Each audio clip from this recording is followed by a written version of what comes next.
বস্তু ঝোলানোর কারণে স্প্রিংটার মধ্যে 500 জুল বিভব শক্তি জমা হয়েছে। তোমাকে প্রশ্ন করছে স্প্রিং এর কম্পাঙ্ক কত, এফ কত। আচ্ছা, আর এখানে দেওয়া আছে যে স্প্রিং এর যে স্প্রিং ধ্রুবক সেটা হচ্ছে 100 newton per metre. So somehow যদি আমরা স্প্রিং এর পর্যায়কাল বের করে ফেলতে পারি তাহলে আসলে কম্পাঙ্ক বের করা কোনো ব্যাপার না। সো আমাদের প্রথম টার্গেট হচ্ছে স্প্রিং এর পর্যায়কাল বের করা। আচ্ছা, বস্তু ঝোলানোর কারণে স্প্রিং এর মধ্যে সঞ্চিত বিভব শক্তি কত, 500 জুল। বলতো স্প্রিং এর সঞ্চিত বিভব শক্তির ফর্মুলা কি ছিল, চ্যাপ্টার 5 এ আমরা পড়ে আসছি। তুমি স্প্রিং এর উপর বাহ্যিক বল দ্বারা যতটুকু কাজ করবা স্প্রিং এর মধ্যে ততটুকুই বিভব শক্তি জমা হবে, এবং সেই বিভব শক্তির ফর্মুলা ছিল half K x squared. I think আপনাদের মনে আছে, ঠিক আছে, ইজ ইকুয়ালস টু 500 জুল। এটা আমরা চ্যাপ্টার 5 পড়ে আসছি। সাম্যাবস্থা থেকে একটা স্প্রিংকে তুমি এক্স পরিমাণ যদি প্রসারিত করো সেক্ষেত্রে বাহ্যিক বল দ্বারা গৃহীত কাজ কত হয়, হাফ কে এক্স স্কোয়ার্ড, এবং বাহ্যিক বল দ্বারা কাজ যতটুকু স্প্রিং এর মধ্যে সঞ্চিত বিভব শক্তিও ঠিক ততটুকুই।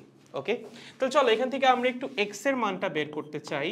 হাফ ইন্টু কে এর মানটা কত, 100, ঠিক আছে, মাল্টিপ্লাইড বাই এক্স স্কোয়ার্ড, এখানে আছে 500, কত হবে রে, এখানে হলো 50, ওইদিকে হলো 10, তার মানে এক্স হবে √10, মানে 3 পয়েন্ট সামথিং আর কি। ওকে, সো আমরা এক্স এর মান পেয়ে গেছি। এবার আমার লাগবে স্প্রিং এর পর্যায়কাল।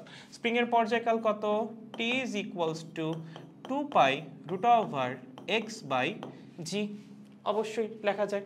সো এখান থেকে আমরা স্প্রিং এর পর্যায়কাল বের করব। 2 ইন্টু 3.14 মাল্টিপ্লাইড বাই √x এর মান কত, √10, জি এর মান কত, 9.8। তাহলে উপরে হবে √10, নিচে হবে 9.8, এইটার হবে আবার রুট মাল্টিপ্লাইড বাই 6.28, কত হচ্ছে 3.57 সেকেন্ড। এটা কি বের হলো, স্প্রিং এর পর্যায়কাল। আমার কাছে কি চাইছে, স্প্রিং এর কম্পাঙ্ক। তাহলে কম্পাঙ্ক কত হবে, F is equals two 1/t। পড়ছি না, লাস্ট ক্লাসেই পড়ছি। সো 1/t মানে হচ্ছে 1/3.57।